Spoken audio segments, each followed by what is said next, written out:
After losing my memory, I forcibly claimed a sweet and charming younger man. Living together day and night, our feelings deepened. But soon, I regained my memory and discovered he was someone I couldn't afford to provoke. When I tried to flee, he caught me, pinning me against the door. His voice turned dangerous. "Where do you think you're going? Weren't you the one who wanted to try new things with me?" After the car accident erased my memories, I lay in the hospital bed rummaging through my belongings and found a diary. It documented countless details about my life, meticulously recording every interaction with my younger boyfriend. The entries made me blush. Who knew my pre-amnesia self played such daring games? The entire diary read like domineering CEO forces love on younger sweetheart. Around noon, 5 visitors arrived. My eyes swept across them, immediately locking onto the young man lingering in the corner. Every instinct screamed he was my diary's sweetheart. Only he matched the descriptions of broad shoulders, narrow waist, devastatingly handsome, irresistibly charming. I crooked a finger at him. "Come here, boy. Peel me an apple." He blinked in confusion. "Talking to me?" The woman closest to my bedside introduced herself as my best friend, whispering urgently, "Ask me if you need anything. Do you even know who that is?" "That's Ryan Johnson." "Ryan? Perfect." My diary called my boyfriend a Sue. Confidence surged. "What are you waiting for? Get over here and take care of me." "Take care of you?" Ryan's brow furrowed as he scrutinized me. His voice chilled. "Meg, we're not close. Drop the amnesia act, I don't have time for games." He turned to leave. The diary described our intimate familiarity, body and soul. But since I'd essentially forced our relationship, his reluctance made sense. Was he using this chance to escape me? Not happening. I sat up straighter, voice hardening. "Take one step and see what happens. Don't think this hospital bed stops me from handling you." The room temperature seemed to plummet. The other 4 visitors exchanged nervous glances. Ryan ignored me, reaching for the door handle. A young man in a tailored suit entered first. "Meg?" "I came as soon as." I glanced at him, decent looking but nowhere near Ryan's league. Probably unimportant. When he grabbed my hand, I tried to pull away. "The doctor said you lost your memory. This is all my fault for upsetting you. Remember me? I'm Ethan. You're..." Ryan suddenly shouldered between us, bumping Ethan aside. His expression twisted strangely, reluctant yet determined. "I'll stay. Make them leave." "Jealous?" I tilted my head up, smiling. "Call me sister and I'll send them away." Under everyone's stunned gaze, Ryan's cold demeanor melted. "Sister." His velvety tone matched the diary's descriptions perfectly. "Pleased." I waved dismissal. "All of you, out. I only need Ryan." My best friend sighed but led the others away. Ethan lingered, protesting. "Meg, I'm actually..." Ryan handed me a sliced apple. I tilted my head. "Feed me." Without argument, he began placing piece after piece in my mouth. When Ethan saw that no one was paying attention to him, he finally couldn't stand staying any longer and left in anger, throwing out, "You'll regret this once you remember everything." After a while, Ryan said he was hungry and wanted to go out to buy food. I leaned closer to him, straightened his collar, and whispered, "Be good. Don't even think about leaving me. I might forget others, but I'll never forget you." Then I suddenly kissed his cheek. Ryan immediately froze, his cheeks visibly flushing red. After a long pause, he changed his mind. "I'll just order delivery." From then on, Ryan devoted himself completely to caring for me, providing round-the-clock attention that left my best friend speechless during her daily visits. She seemed to have something to say, but kept silent whenever Ryan was present. A week later, I was discharged from the hospital. At my request. Only Ryan accompanied me home. Heavy rain poured down as we walked from the parking lot to my apartment building with a single umbrella. Ryan got completely drenched while keeping me dry. After showering, I found Ryan still standing soaked in the living room. I sternly ordered him to shower too. Though awkwardly clutching the pink towel I threw him, he obediently entered the bathroom. Exploring the 3-bedroom apartment, I discovered numerous young men's clothes in the guest room, concrete evidence of our cohabitation. The sound of running water reminded me of diary entries praising Ryan's excellent physique. I needed to verify this firsthand. When Ryan emerged, towel drying his hair, I ambushed him from the couch. He dodged swiftly, making me faceplant into the cushions. Ow! I whimpered. Ryan rushed over, gently massaging my nose. Seizing his hand, I grinned triumphantly. Ryan, did you really think you could escape me? Over the following week, I discovered Ryan's contradictions, outwardly aloof yet unexpectedly attentive, memorizing all my preferences. Most endearing was his constant blushing. What a pure-hearted champion of love. Later that evening, when Ryan tried to leave after tucking me in, I blocked his path. Don't take advantage of my amnesia. We live together, my home is yours. How could you abandon me? What if something happens at night? After persistent pleading, he agreed to stay by my bedside. The dim glow of bedside lighting outlined his chiseled features. I stared until drowsiness overtook me. At dawn, Ryan had already bought breakfast. Between bites, I planned our day, first replacing my phone shattered in the accident, hence relying on journals to piece together memories. Then heading to the office. Ryan mentioned arranging my medical leave, but I insisted, nonsense. As CEO, don't I have a dozen critical decisions pending? My prolonged absence must have created workflow bottlenecks. Pausing, I added, speaking of which, why haven't you briefed me on any work matters as my assistant? His expression momentarily froze as if hearing absurdity, but he simply stepped onto the balcony to make a call. Returning, he said, let's go. 30 minutes later, I occupied the lavish CEO office buried under mountainous paperwork. Though amnesic, my problem-solving instincts remained intact. Ryan double-checked each document I processed. By noon, we'd cleared priority files. Efficient, Ryan remarked with measured approval. Slumping in my chair, I grinned. What do you expect from a badass female CEO? His answering smile could melt glaciers, proof that you never question a CEO's taste in assistants. Waking from a sofa nap, I found Ryan absent, wandering through cubicles. Déjà vu struck. Near the break room, whispers about us floated out. Is hell freezing over? The CEO actually smiled today. Stone-cold boss role-playing with her golden retriever assistant? Honestly, I always sensed their chemistry. But remember what Emily said. I touched my face, smiling that obviously. Before entering, employees scurried past wearing suppressed giggles. Ryan appeared down the corridor, waving. The staff froze upon seeing him, then practically sprinted away. Odd, they feared him more than me. Even my best friend acted skittish around him. Why? My thoughts scattered as arms encircled me from behind. Whirling around, I shoved Ethan with full force, frantically brushing off my blazer.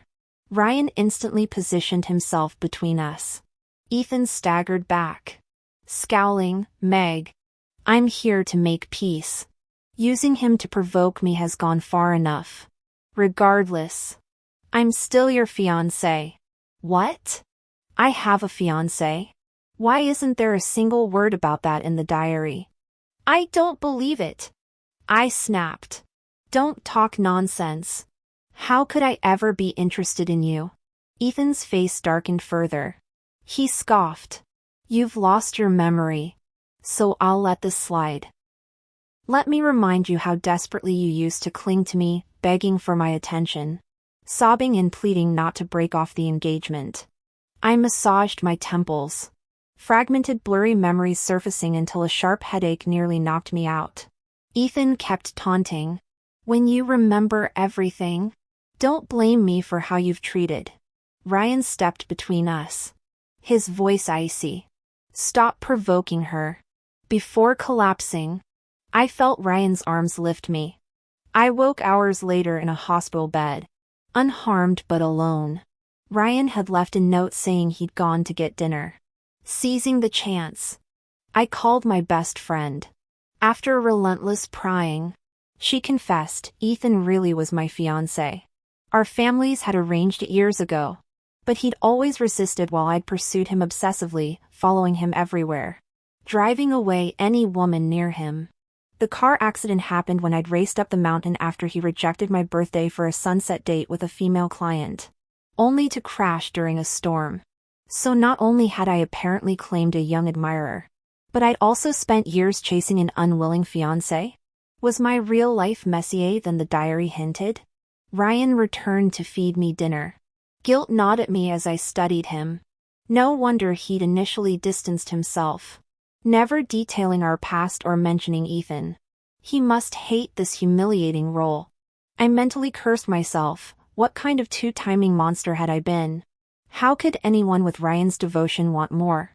Grabbing his hand mid-meal, I vowed, Ryan, I swear I only want you now.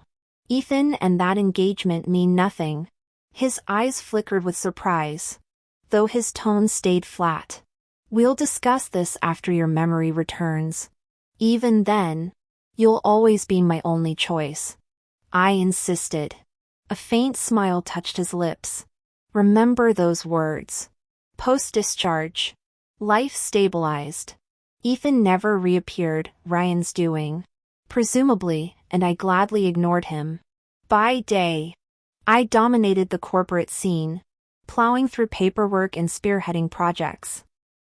Evenings brought simple joys, shared meals, walks, music, and light-hearted teasing.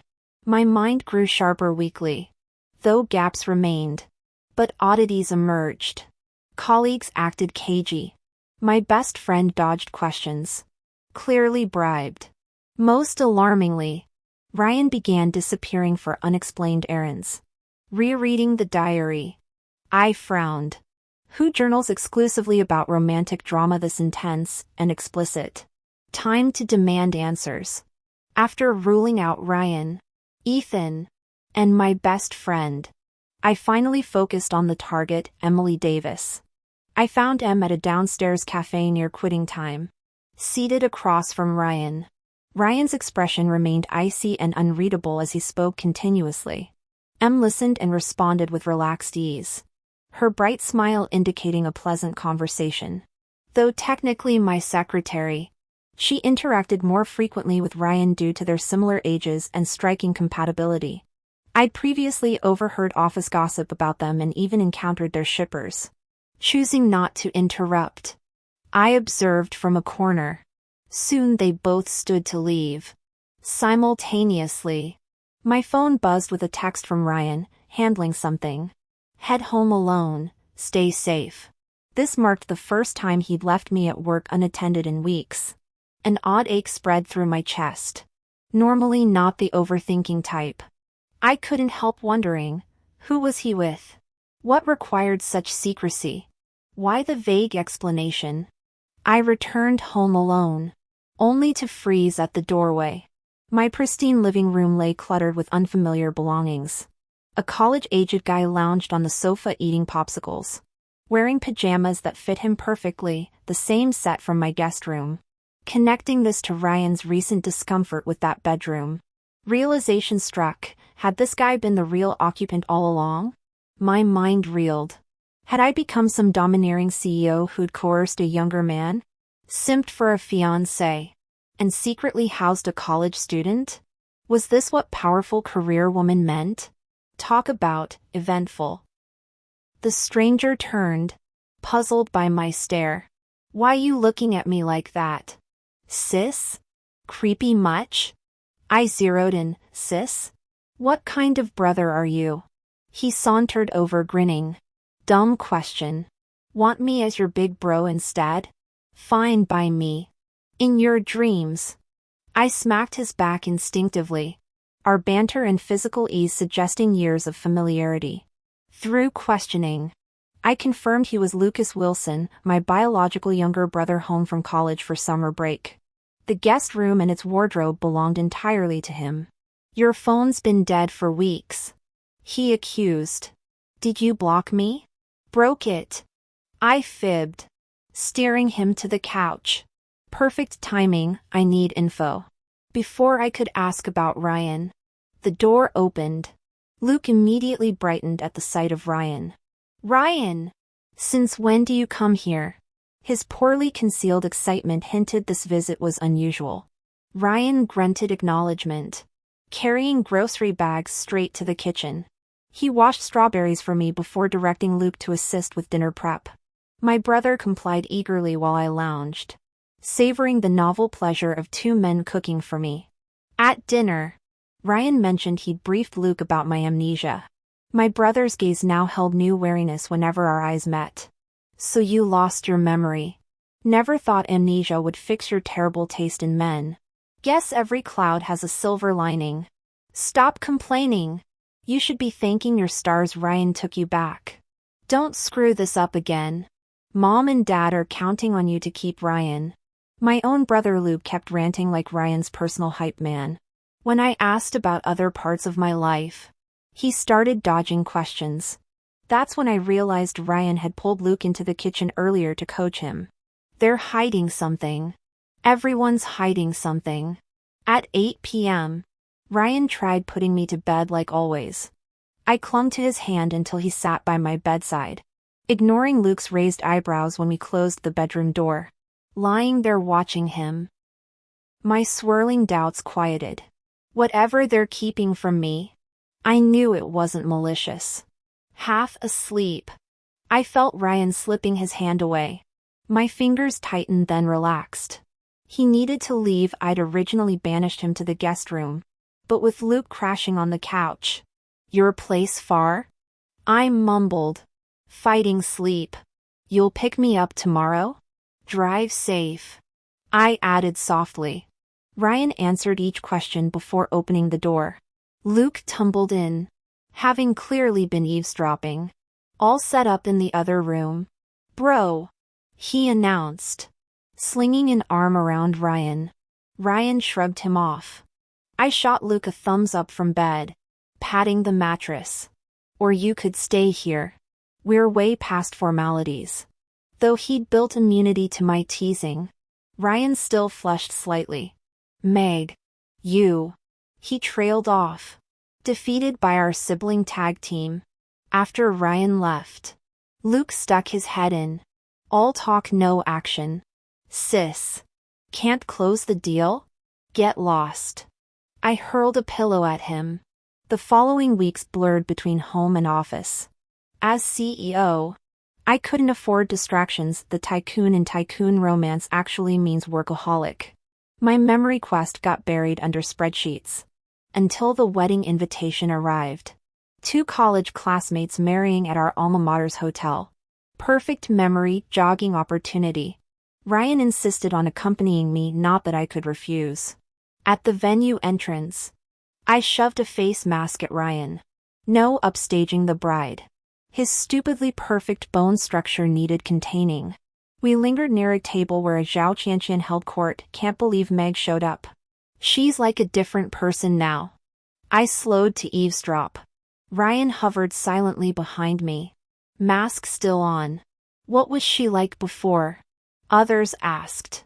The hand holding mine tightened slightly, revealing his nervousness. What could he be anxious about? I saw her at the entrance wearing expensive designer clothes. Probably rented last minute.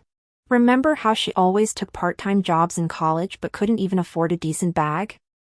Never bothered with makeup either, must come from a poor family.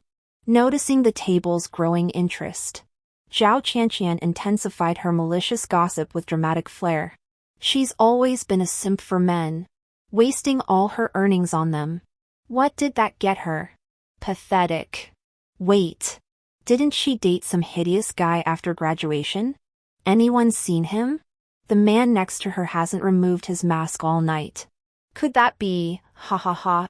The pieces clicked into place. Instead of reuniting with old friends, I'd walked into a viper's nest.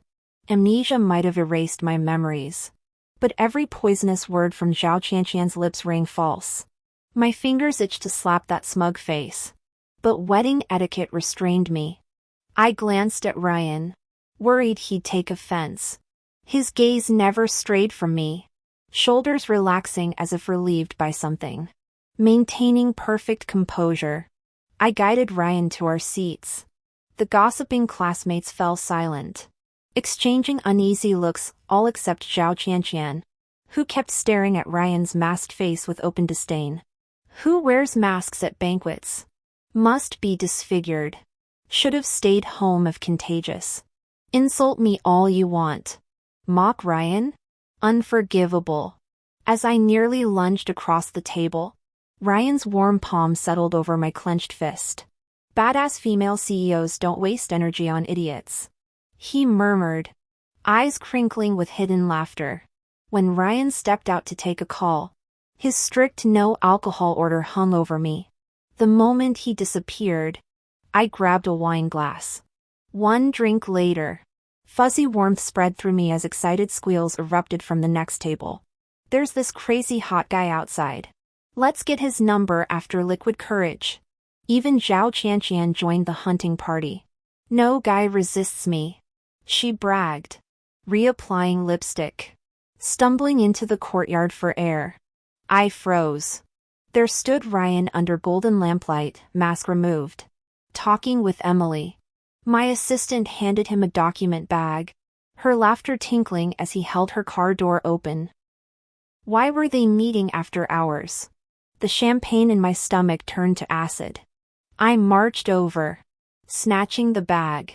What's this?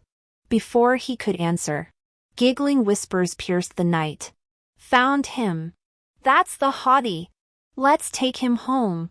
Something snapped, fists clutching his collar. I crushed my lips against his.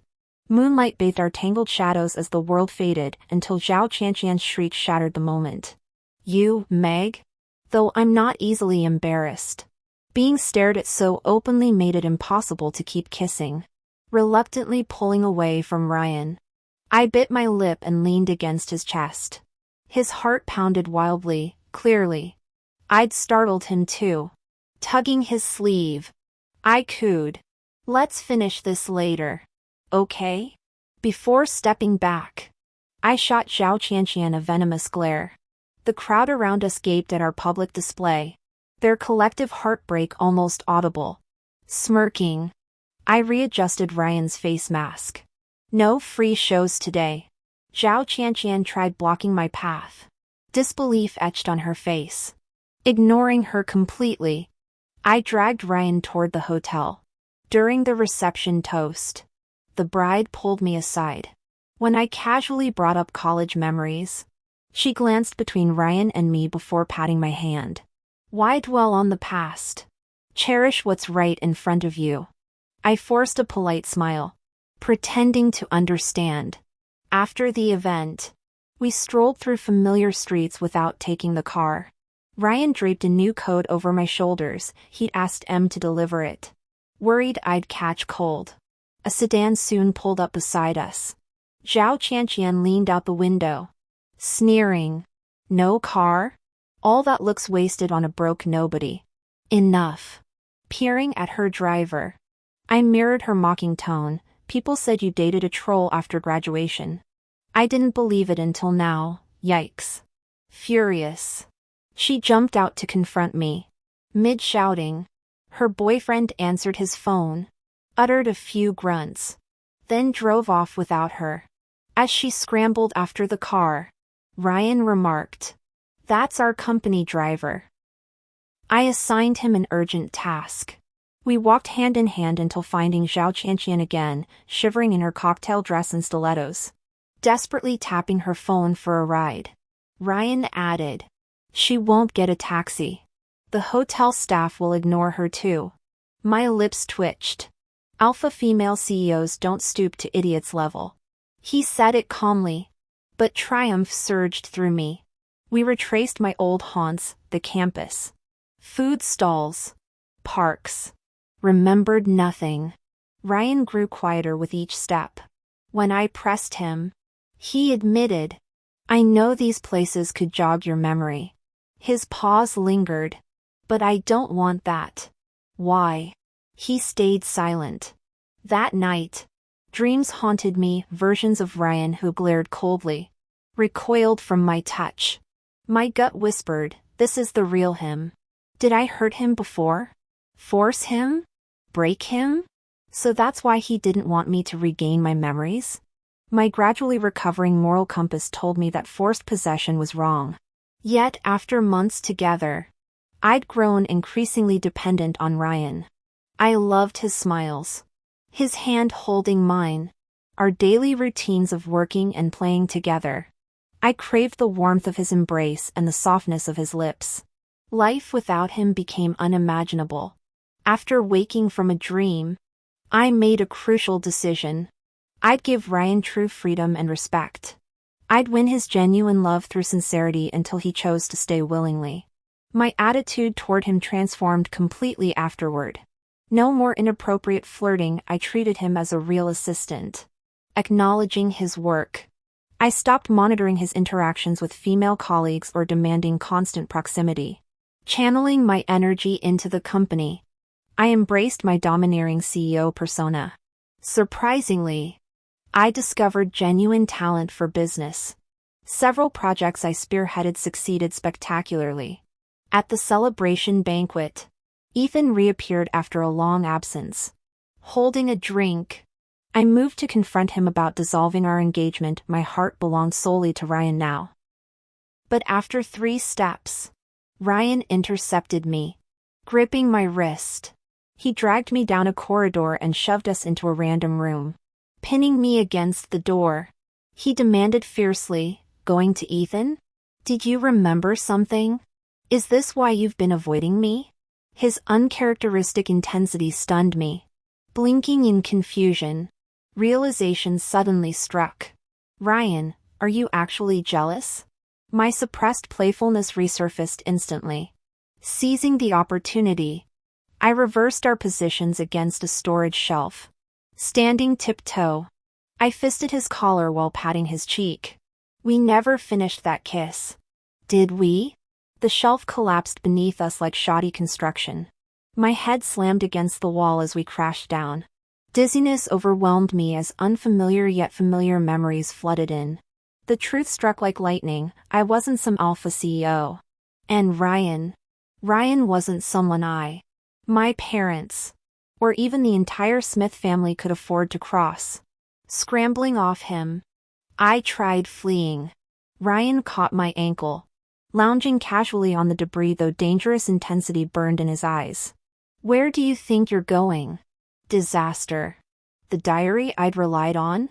Mere fiction. None of its characters corresponded with reality. Ryan was my actual boss, the real CEO. I was just an unqualified secretary nepotistically hired to collect paychecks. Utterly unlike M, his capable half-sister and right hand. He always met privately with M, presumably to handle matters beyond my capabilities. The Johnson, Smith, and Brown families maintained close private alliances. Yet the Johnsons were old money tycoons with deep-rooted influence, while the Smiths and Browns paled in comparison.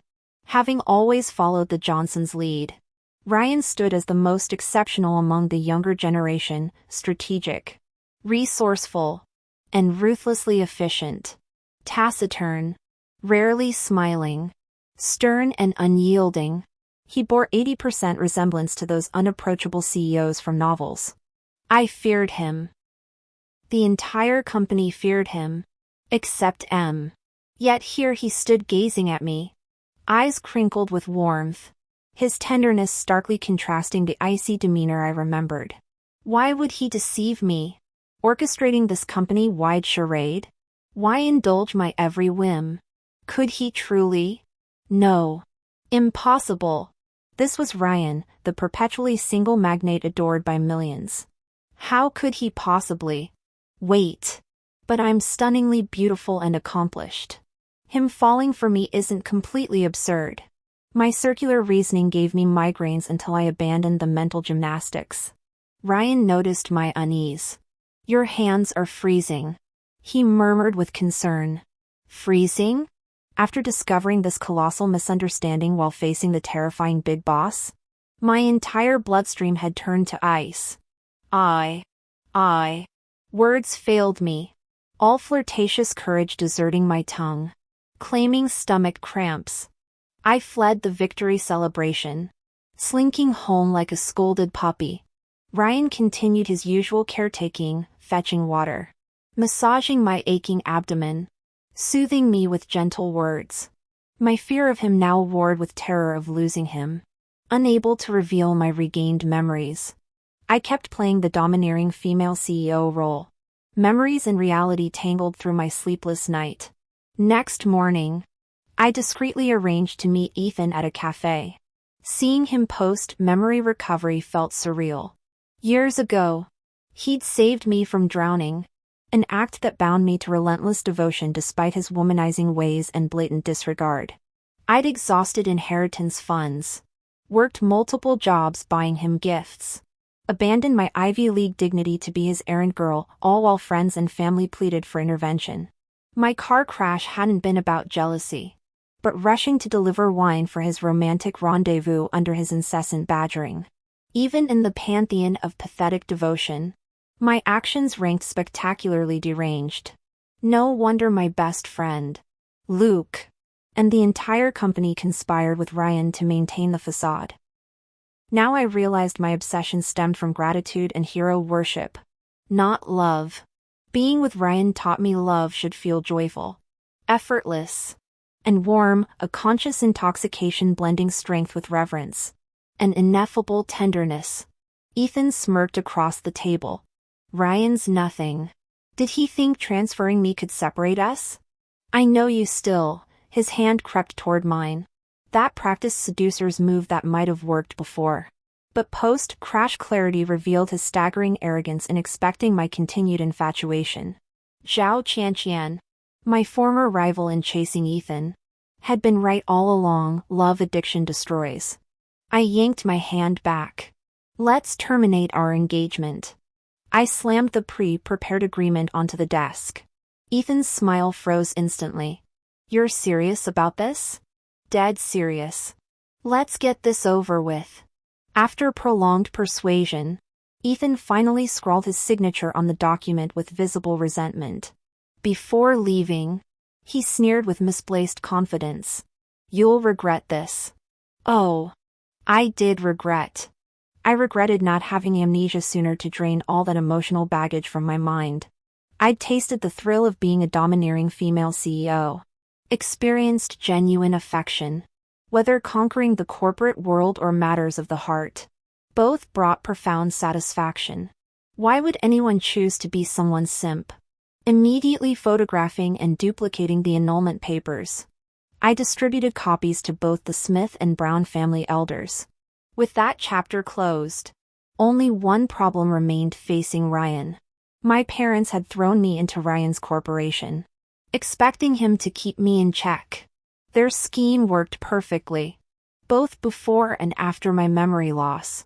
He'd maintained ironclad control.